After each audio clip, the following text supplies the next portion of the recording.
Thank you very much for that introduction. I want to encourage everyone to mute their mics so that we can have less interference. So just mute your mics, everyone, so that we can have a proper discussion. Okay, now, thank you very much for that introduction. My topic is Insights on the Global Energy Crisis, African Perspectives and Solutions, and emphasis on solutions. We've had so many discussions where we describe problems. In this seminar, we're very keen on answers, on solutions. Now, this is the outline of my presentation. What is it that we call the global energy crisis? What is it? What are the causes? What is the African perspective on the matter? What are the challenges within SADC? We'll look at some case studies of South Africa and Zimbabwe, and then zero in on solutions for Zimbabwe, zero in on solutions for South Africa, and then develop a framework for a broader SADC energy strategy. That is the nature of my presentation today. Now, energy and power are used interchangeably, but in fact, they're different. Energy is the ability to do work, and power is the rate of doing work or the rate at which energy is produced. And energy is measured in joules and power in watts. So as we have this discussion, let's remember technically energy and power are different in terms of engineering, but we'll go ahead and discuss in a flexible manner. When we say the global energy crisis, we're talking about energy, electrical energy, heat energy, and the energy sources like coal, like oil, like gas. When we have a shortage of electricity, when you have a shortage of heat energy, when you have a shortage of coal, oil, and gas, you have what is called the global energy crisis, a significant reduction, a bottleneck in the supply of energy resources to an economy. That is the challenge which is described as the global energy crisis. The reduction in the supply of energy resources to an economy, the supply of electricity, the supply of fuel for industry and for domestic use. When you have shortages in these areas, you have a global energy crisis. When it's global, it means all over the world. A severe blockage in the delivery of energy resources to an economy. Scarcity of energy sources that provide the national grid and also fuel for vehicles. This is the nature of the beast that we call the global energy crisis. There's a broader way of looking at it as well. We're saying natural resources that are used to produce energy are limited in supply, and then the demands for energy are increasing, they are soaring. So when demand outstrips supply, we have a crisis. It takes thousands of years, millions of years to produce coal, to produce oil, to produce gas. And so when you exhaust these supplies, it will take a long time for them to be replenished. And if the demand is outstripping supply, you have an energy crisis. It is also linked to the climate change issue. What we mean by climate change? The long-term shifts in temperatures, weather patterns due to natural behavior, but more importantly, due to human activities. The burning of fossil fuels, coal, oil, and gas have led to the creation of greenhouse gases. So the energy crisis is very linked to the climate change agenda. That's what we're discussing today. What are the causes? Why do we have an energy crisis globally? Overconsumption. But then we have to ask who is consuming. If the Africans are not consuming, are they responsible for overconsumption? We'll talk about that. Increasing population. More people requires more energy. And if your energy production doesn't match population growth, you're going to get a crisis. Aging infrastructure, poor infrastructure globally will lead to an energy crisis. Wastage of energy, but who is wasting? If you are not consuming energy, if you have no access to energy, can you waste energy? Climate change, high temperatures, changing weather patterns will lead to water levels going down. Kariba is an example, the water levels are low. Climate change is causing these changes in water levels in our dams, earthquakes, cyclones, typhoons. All these are disrupting the energy supply globally. Geopolitics. conflicts in the Middle East, wars in the Middle East, war in Ukraine, competition and alliances. So geopolitics are causing challenges around energy access. Unexplored renewable energy options. We're not doing enough around renewable energy. And hence, we have a shortage of energy. We're sticking to oil and gas and coal, and hence we have a challenge. If we do not link economic growth to energy development, you end up with a crisis. When you grow your economy, when you grow your population, when you grow your industries, you must also grow the supply of energy. If you don't do that, it will lead to an energy crisis.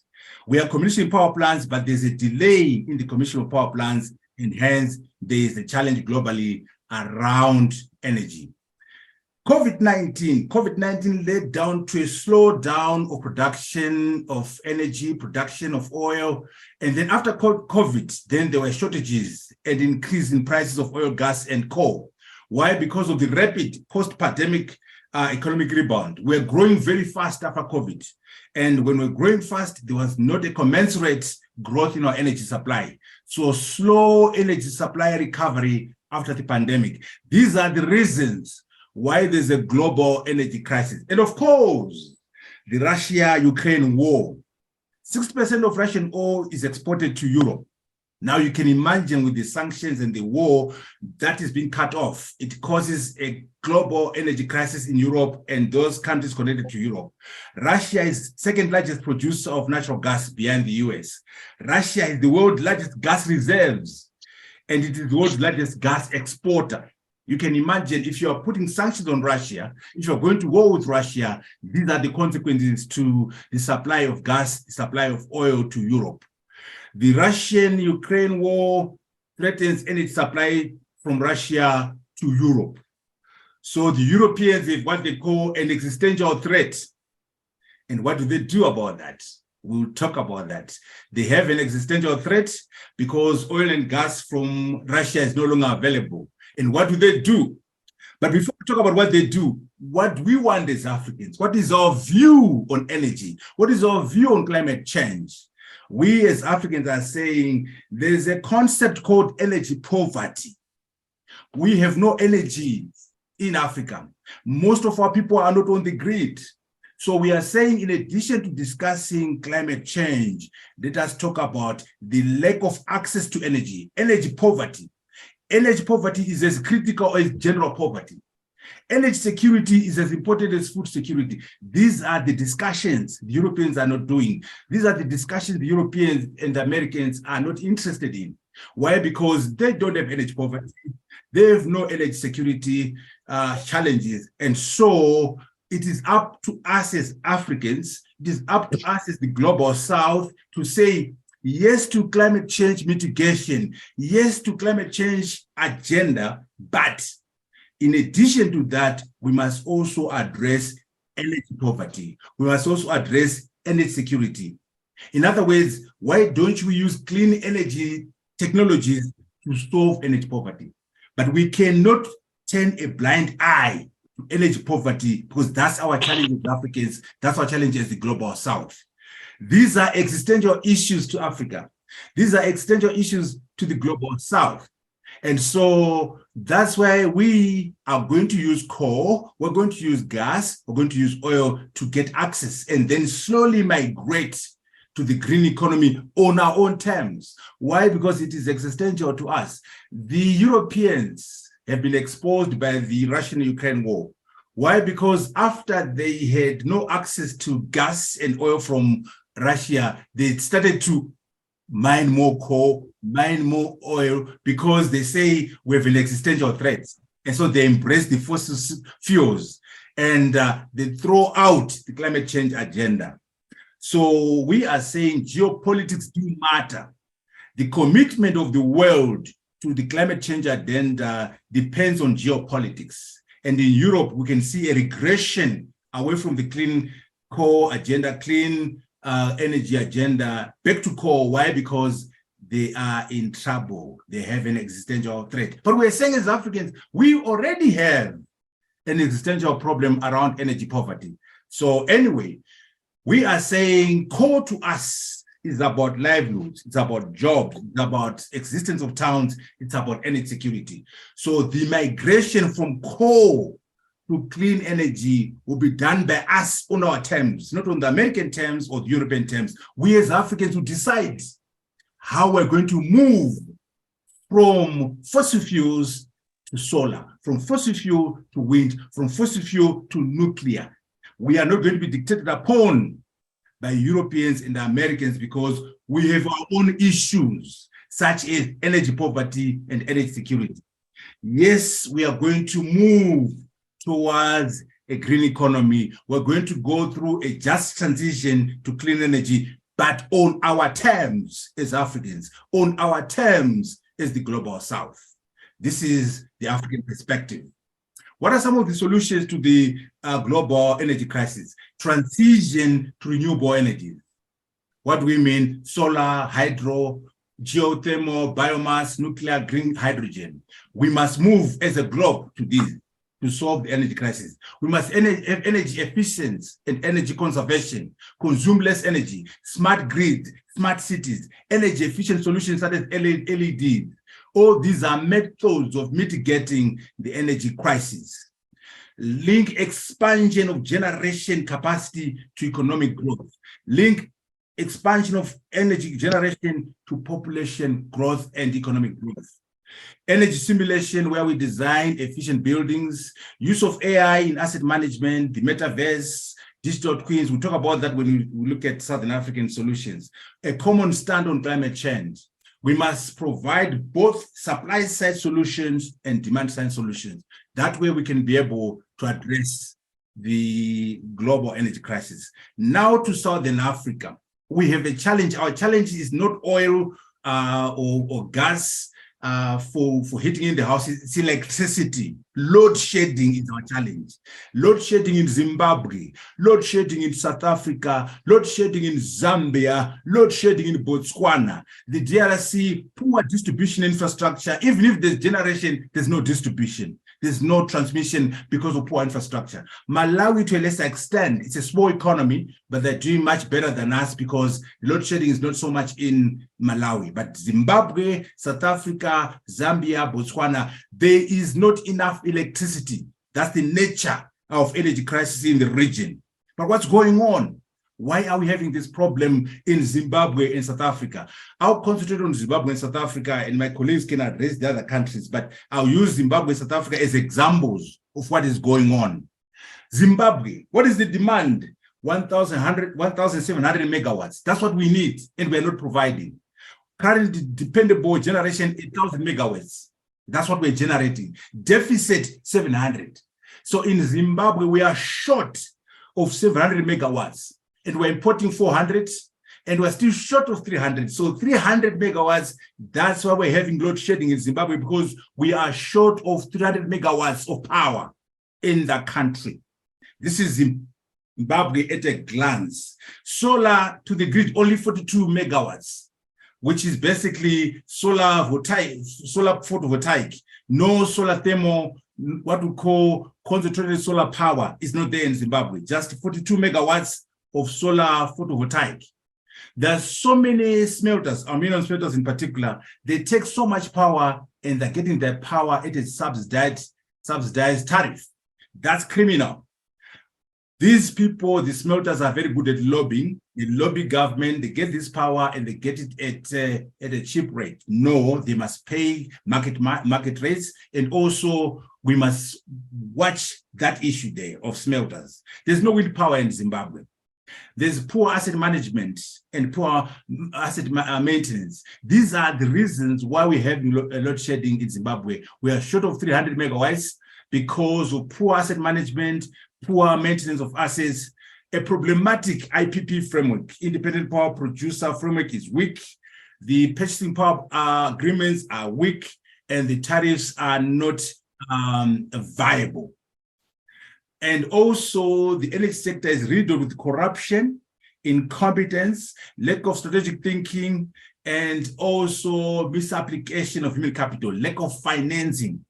I don't want to spend time on these problems. We know them. And let me emphasize one thing called incompetence. Incompetence is different from corruption. Incompetence means you just don't know what to do. You might be a Christian who believes in the 10 commandments, but you cause load shedding because you don't know what you're doing. So you must make sure you understand clearly the impact of corruption and the impact of incompetence, where people mean well, but they don't know what they're doing, where there's a misapplication of human capital. All these are challenges that are affecting the Zimbabwean situation in terms of energy. South Africa, what is their demand? What do they need in South Africa? 32,000 megawatts. How much is the dependable generation? 26,000. That's what is being produced. There's a shortfall of 6,000. And so we end up with load shedding. Stage 1 to stage 8. 1 is a short of 1,000, 8 is 8,000. So depending on what is the shortages, we might have stage 1, stage 2, up to 8. But there's a deficit in South Africa of 6,000 megawatts or 5,000, depending on the day and the circumstances. But roughly, those are the numbers. Renewable energy, 2,000 megawatts are being produced, 1,500 coming from wind, solar thermal about 300, and then solar photovoltaic 2,000. Very minimal in terms of solar there. A lot can be done. Installed capacity in South Africa is 50,000. What's available is 26,000. Unavailable 24. What's going on? Why do you have installed capacity of 50,000 and only 26,000 is available, 24,000 is not available? We must address that number, 24,000, which is not available. Why is it not available? Decommissioned power plants, poor skills, low quality of coal, damaging equipment. We must understand the reason why there is 24,000 megawatts installed but unavailable. That's South Africa's challenges. Modupe and Kusile, 8 years late, $300 billion over budget. Again, the issue of aluminum smelters, lots of power, subsidized tariffs. Either shut down those plants or they must pay market rates for their electricity. Diesel for baseload power, criminal. We should never use diesel to produce baseload power. Diesel is very expensive as a source of fuel for power generation. So South Africa is crazy to be using diesel to produce power. Why are they doing that? Who's providing the diesel? Who are the cartels that have tenders to provide diesel? Again, you can see corruption around that diesel there. Diesel for baseload power in South Africa is criminal. It must not happen. Poor asset management and maintenance, politically driven unbundling of Eskom. Again, the IPP, PPA, and tariff challenges in terms of the framework to get independent power producers on play. Again, the energy sector in South Africa, corruption, incompetence, lack of funding, lack of strategic thinking, misapplication of capital. These are the problems in South Africa. Before we go to solutions very quickly, let's have a sense of the nature of the cost. When you use coal to produce 1 megawatt of power, you need $1.5 billion. Gas, $1 million. Hydro, $2 million. Solar, $0.7 million. Wind, $1.8 million. Nuclear, $6 million. Expensive to build, but cheaper to operate. And this one, BES, is battery energy storage system. When you store the energy, you can have a technology that costs you 0.2 million per megawatt hour, because the storage of energy, not power now. So these numbers are important for us to discuss solutions, to say, if we go hydro, if we go solar, if we go BESS, what are the consequences? So we must keep these numbers in mind. In Zimbabwe, the solutions, we must carry out the refurbishment of Hungwe 1 and 6. They are too old and they've not been refurbished. It is a problem because WAPCOS, the Indian company, is incompetent. It must be removed. There's a company called WAPCOS, which has got a management agreement to run Hwange 1 to 6. They are incompetent. They are not capable. They must be removed immediately. And the job of managing 1 to 6 must be given to Zimbabwean engineers in the diaspora, in the country, and then a plan laid out to refurbish 1 to 6 using the OEMs, the original equipment manufacturers. Now, that 1 in 6 refurbishment can solve Zimbabwe's energy problems. It can be done tomorrow, but WAPCOs must go. They are corrupt, and they're corrupting politicians in Zimbabwe. Hwange 7 and 8 is ready. The synchronization is taking place slowly. There's a challenge technically on synchronizing Hwange 7 and 8 to the grid. Now, this is a very simple technical problem that engineers can solve, Zimbabwean engineers can solve, but the contractor who's producing, who is working on 7 and 8 might be sabotaging the country because they want to be paid. So we must make sure that there's no sabotage in terms of 7 and 8. The 7 and 8 power plants must be connected to the grid yesterday. The technical issues being talked about are part of sabotage by the contractor to bargain for payment for their projects and their other investments in Zimbabwe. We cannot allow that. If Hwange 7 and 8 come on board, Zimbabwe's energy problems will go away. Floating solar on the Zambezi. Why don't you have a bunch of solar panels on top of the Zambezi to complement the energy from Kariba on the Zambezi? I mean, by Zambezi we mean Kariba there, on top of the Kariba Dam, so that the solar from the panels will complement the energy from the Kariba Dam. During the day, you don't use all of the energy from the Kariba, you use the solar. At night, you go to the Kariba, supplementing the energy from Kariba by using a platform of floating solar panels on the Zambezi. Can be done. Small scale embedded distributed generation, we can have small generators for individual companies throughout the country, and they can contribute up to 45 megawatts to the grid.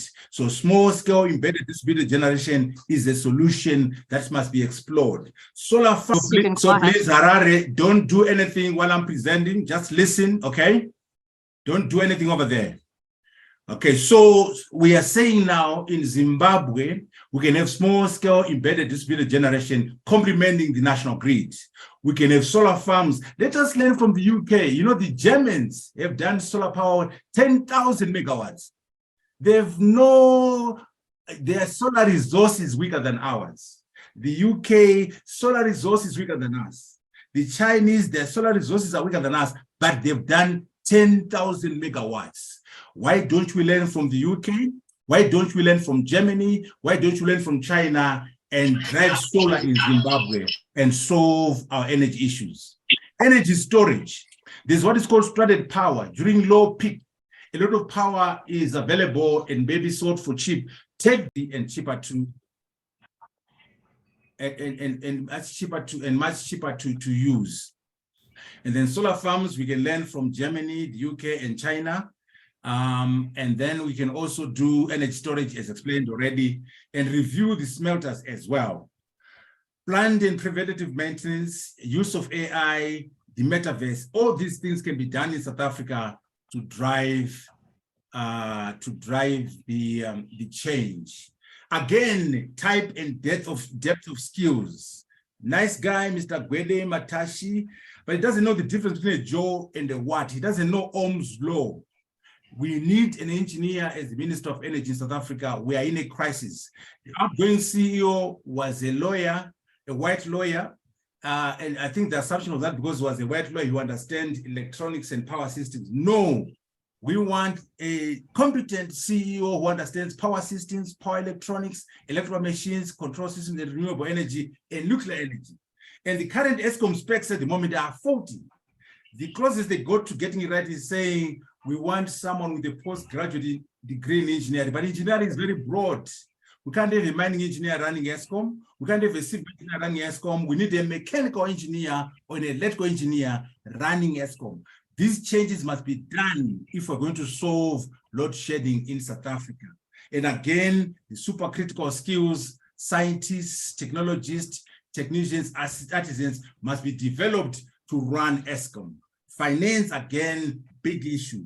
But the government of South Africa is a bit better in terms of bankability, but still we must have the private sector participating in generating resources and finances required to drive this agenda. If this is done, what we've outlined for South Africa, load shedding can be done in 3-4 months. And beyond that, we'll be on our way to 100% availability of electricity at the world's lowest cost. That is the agenda. We are closing now by looking at the region. We must enable and leverage the Southern Africa power pool. This is our vehicle as Africans in the region, but we don't enable it, we don't drive it. We must use it to drive a regional strategy and push Batoka and Cahora Bassa as regional projects. We must have what we can call a 14 gorge strategy, hydro plants across the Zambezi, which are regional in nature. The Grand Inca Dam, 70,000 megawatts. Why don't we learn from the Grand Renaissance Dam in Ethiopia? How did they do that one? Why can't we do the same? But we need political will to drive INGA.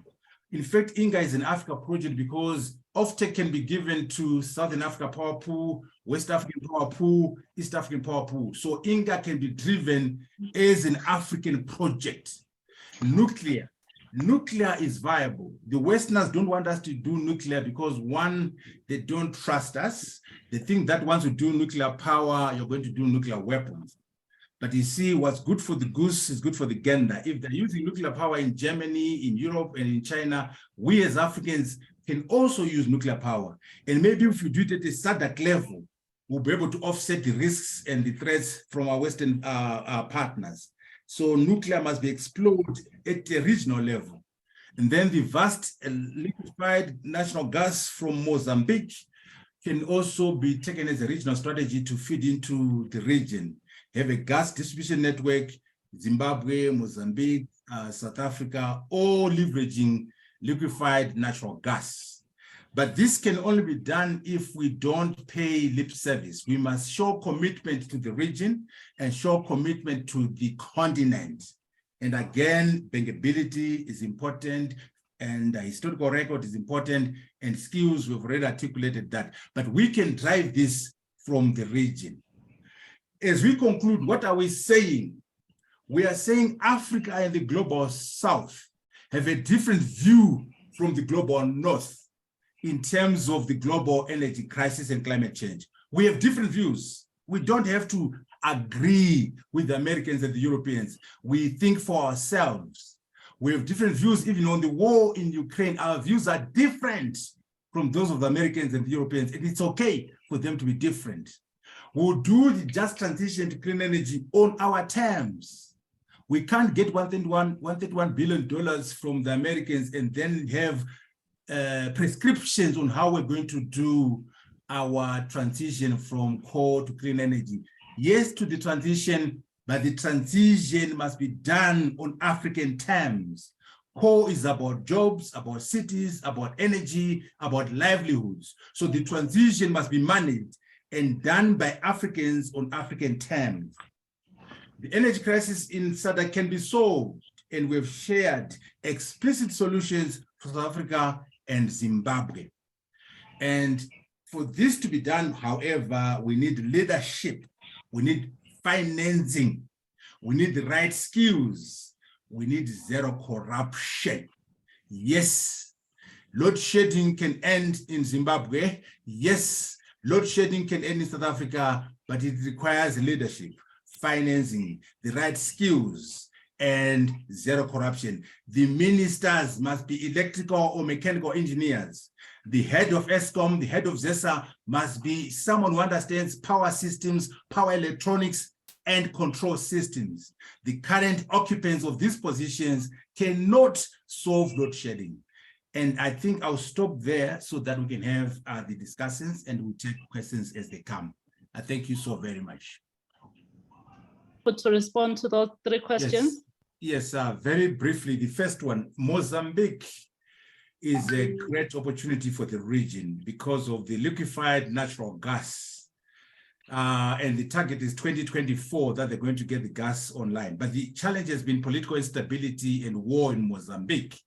But if that can be sorted out, I see the gas being a regional resource where you build a gas network into South Africa, Zimbabwe, Zambia, where we work as the region to leverage the liquefied natural gas from Mozambique. But again, it takes political will for us to put the region before the nation. The challenge we have, most of our leaders very national in approach. If you want to see the evidence of this, look at the Minister of Finance in Zimbabwe, in Mozambique, in South Africa. When they go to parliament, they presented national budgets, national priorities, national vision. There's not a single Minister of Finance in the region who says, as agreed at SADC, we're going to do the following. As agreed at the AU, we're going to do the following. So we need to change our mindset as leaders to put the region before the nation. But Mozambique presents a very good part of the regional strategy around liquefied natural gas. But we need to solve the issue of political instability there. How long will it take? 3 months. 3 months, we can get rid of load shedding in Zimbabwe and South Africa. Why? Because you can change the CEO tomorrow, you can change the minister tomorrow, you can fire WAPCOS tomorrow and have 1 and 6 refurbished correctly. So what's missing now is there's a lot of corruption where some of these people, some of this cannot be done because people have been corrupted. So I can give my details of my papers, but in 6 months, we can handle load shedding in South Africa and in Zimbabwe. But in a year or so, we're going to have sustainability where we now have 100% availability of electricity at low cost. But it will take leadership, it will take skills, it will take transparency. And the challenge is that sometimes we have political elites who are heavily involved through tenders and so on, and they make it difficult for us to make moves. Kariba and climate. Because of climate change, because of change of weather patterns, the level of the water has been changing. That's why we're proposing a floating solar system on top of the Kariba, so that instead of using the Kariba exhaustively, you use solar during the day and the Kariba Dam during the night. And remember, Kariba is shared. So there's Zambia and Zimbabwe. So Zimbabwe can't do whatever they want without consulting Zambia. But a smart thing to do is to acknowledge the impact of climate change and then say, why don't you have a floating solar system on top of the Kariba? That can be done. Last issue on skills, because there was also a question, is it practical to get engineers to be? There are so many power system engineers in South Africa, power electronics professors in South Africa. Why are you putting a lawyer in charge of Eskom? Why can't you put an engineer who understands the requirements of a power station in charge? And by the way, I wouldn't mind having an accountant or a lawyer in peacetime. We're at war, we're in a crisis. We can't afford to have people who have no understanding of power systems running Eskom or running ZESA. The minister, yes, one could argue, can have a lawyer as the minister, but again, it's a crisis. The Chinese, your favorite people, are having engineers for president. Go and look at the Standing Committee of the Politburo in China. 7 out of 9 of those men are engineers, aeronautical engineers, electrical, civil, and so on. So yes to a diversity of skills, but we're underutilizing our engineers in Zimbabwe. We're underutilizing our engineers in South Africa. Why would you have a bookkeeper as Minister of Energy? Why? Why can't you get an engineer or a scientist to do that? And so let's start somewhere. In a crisis situation, the Germans will allow their engineers to run things. And by the way, the Americans can afford to have a lawyer in charge because they've got smart systems running their power energy systems. They have professors from MIT, from Stanford, who are in charge of the energy strategy in America. So the energy secretary is just a figurehead. But in our environment in Zimbabwe, in our environment in South Africa, there's no smart structure. There are no smart people in charge of energy. So we need to make sure at a minimum, the leader of Eskom, the leader of ZESA is technically competent in terms of renewable energy, nuclear energy, and power systems. Thank you so much for responding to those questions, Prof. The next question is... So there's a danger of sabotage. If you are not aware of power systems, power electronics and control systems, you can be sabotaged by a junior where they give you false information because you don't know. But if you know the field, if you are a competent electrical engineer, they cannot BS you, they cannot lie to you, they cannot distort things to you. Right now in Eskom, in ZESA, you can have junior engineers bamboozle the CEO, bamboozle the minister, because the minister is incoherent. The minister is illiterate in terms of technology. We cannot afford to have people who are illiterate running a power utility like ZESA or ESCOM. There are so many engineers in Zimbabwe, so many engineers in South Africa, get them to do the job. Maybe let me come in. Yes and no. You need both central planning and localized planning. You need what we call decentralized embedded generation facilities within the cities, companies, and so on. But that cannot be the only solution for a country. So we must have a plan that accommodates decentralized generation of power and also some big mega plans which are national. Your Batoka, your Kariba, those are national. But you can allow Bulawayo, you can allow Mutare, you can allow companies to generate power. So I don't think we should, it's either or. We need both central plans. We also need decentralized plans. But the most important thing in all these things is funding. Money, money, money. And the problem is that our government and some of our local authorities as well are not bankable because of the historical record of their statements. They say they're going to pay in US dollars, they pay in RTGS. So we need to make sure we improve the bankability of our local authorities, the bankability of our cities, the bankabilities of our governments. But it's not enough. We need to think about how we can get the private sector, the big consumers, to come to the party, the big consumers to be part of the generation of resources, what we call the banks, the energy banks, so that they can bankroll using their balance sheets and using their cash flow, so that we can have investors coming into energy on the strength of the balance sheets of the private sector. More importantly, let's pool our resources together as the region. When you say SADC, there are more resources, financial resources in SADC than in individual countries. When you have a regional strategy, there'll be more funding from the governments, from the private sector, and also from outsiders.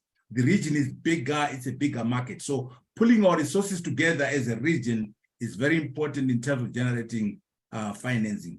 The 14 gorge strategy, these are 14 gorges or 14 hydropower stations on the Zambezi. Again, those have to be done within the regional strategy and funded from the region. And they will generate about 14,000 megawatts.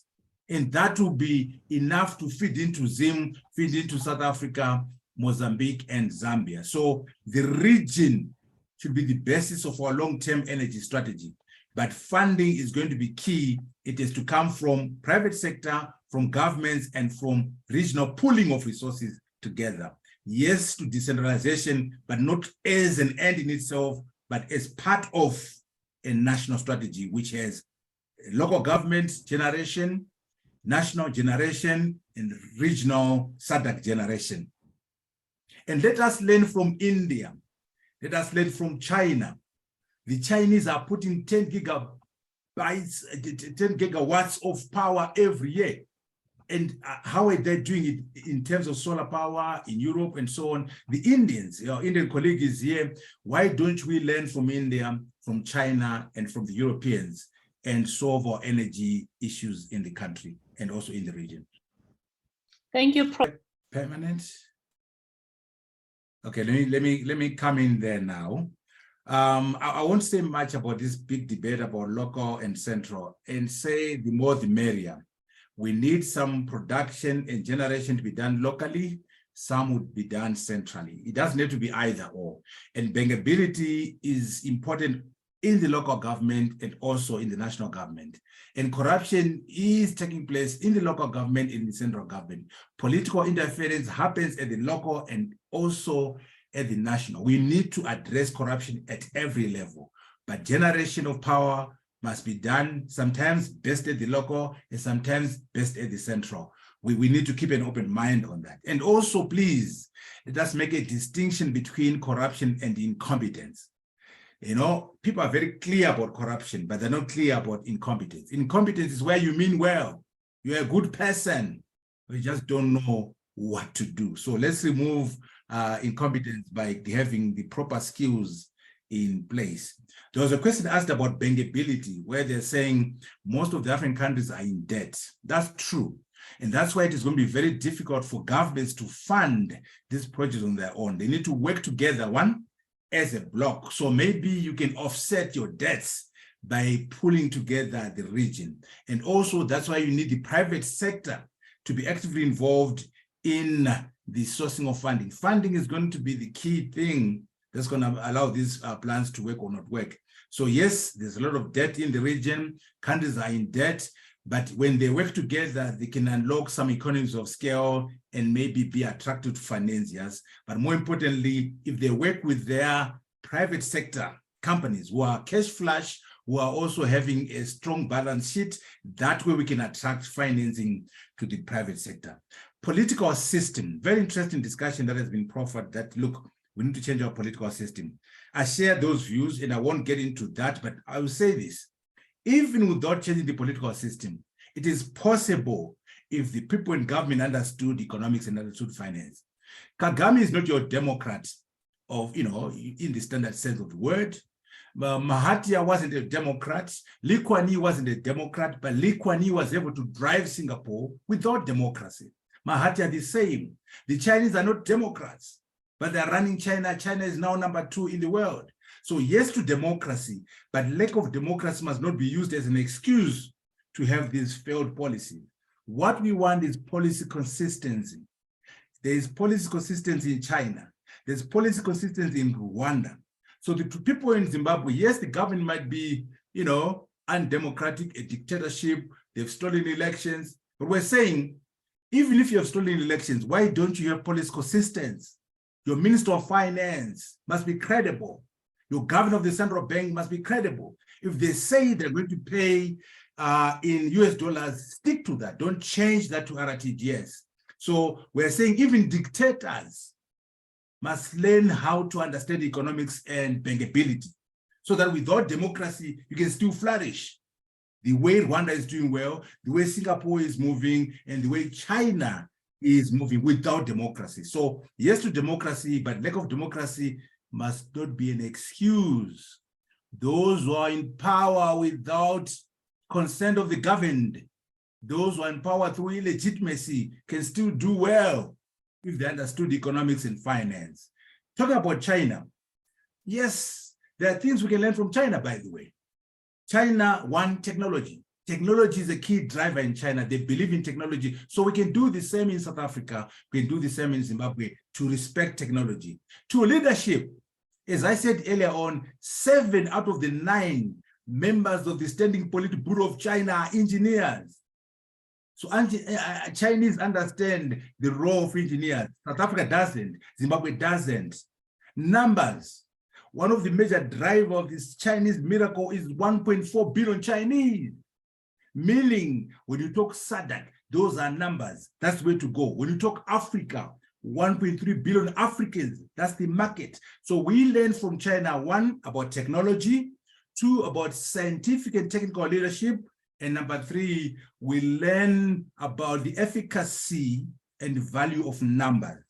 So yes, we can, if we learn from India, if we learn from China, if we learn from ourselves, that it is in our best interest to drive this region as a region, to drive this continent as a continent.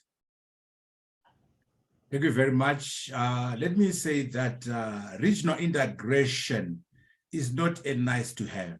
It's about survival. Continental integration is not a nice to have. It's about survival. Under globalization, we have no option but to work together as Africans, but work together in SADC.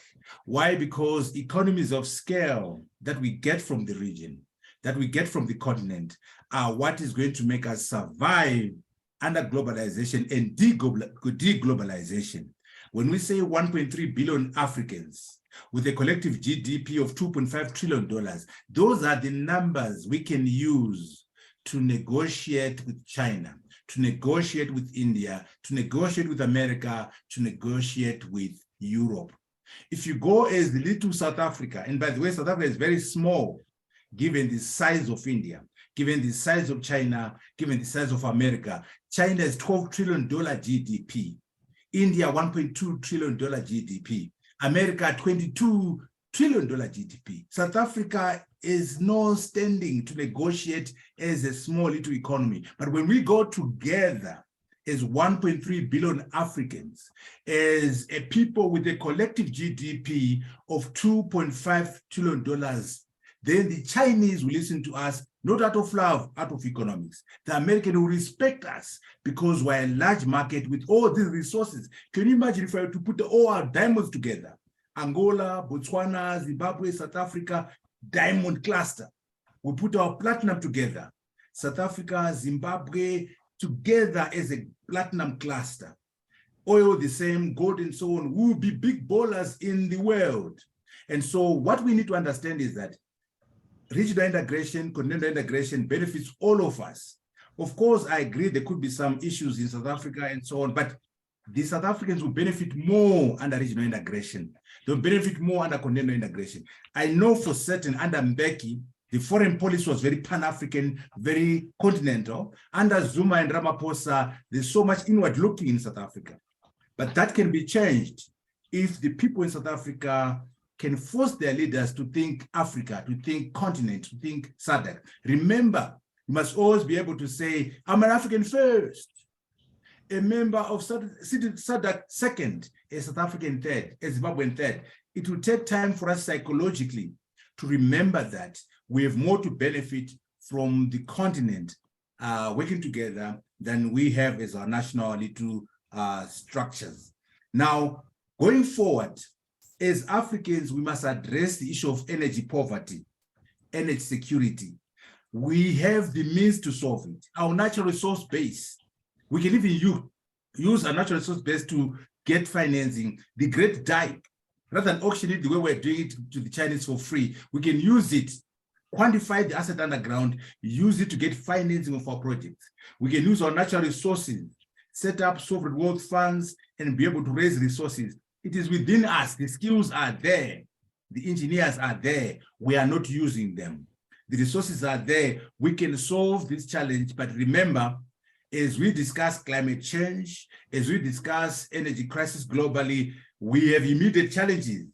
Energy poverty is our problem. Energy security is our problem. And of course, with the world, we're going to move together from fossil fuels to clean energy, but on our terms, depending on our needs and solving our challenges. We must be masters of our own destiny. We must be in charge of our lives as Africans. These borders are not our borders. These borders come from the Berlin Conference of 1884. So there should be no affinity to the border of South Africa, border of Zimbabwe, because it has nothing to do with Africans. We must work together in the region, in SADC, and also in the continent to solve our energy challenges and also our broader issues of economic growth, technology, education, and many other matters. The region is the way to go. The continent is the only unit of analysis for us to survive under globalization and deglobalization as well.